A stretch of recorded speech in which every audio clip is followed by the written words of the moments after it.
اگر آپ چینل پر پہلی بار آئے ہیں تو ابھی سبسکرائب کر کے بیل آئیکن پریس کریں اور رہیں باخبر۔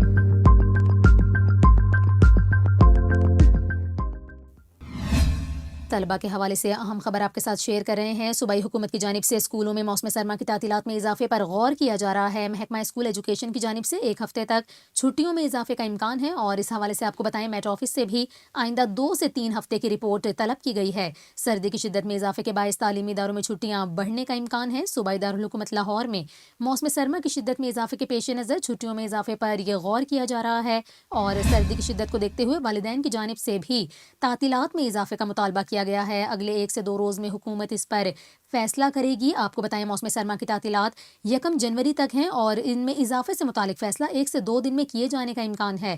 آپ کو بتا رہے ہیں پنجاب بھر میں شدید دھند نے ڈیرے جما لیے ہیں، اور حد نگاہ کم ہونے کی وجہ سے موٹر ویز کو بھی مختلف مقامات سے بند کیا گیا ہے، جبکہ لاہور ایئرپورٹ پر بھی حد نگاہ کم ہونے پر رن وے کو فلائٹ آپریشن کے لیے بند کر دیا گیا ہے۔ آپ کو بتائیں پائلٹس کو لینڈنگ ٹیک آف سے پہلے ATC سے اجازت لینے کی ہدایت کر دی گئی، جبکہ رن وے کو ہر قسم کے فلائٹ آپریشن کے لیے بند کیا گیا ہے۔ موسم کی اسی صورتحال کو دیکھتے ہوئے اب تعلیمی اداروں میں بھی تعطیلات میں اضافے پر غور جاری ہے، اور حکومت 1 سے 2 دن میں اس پر فیصلہ کرے گی۔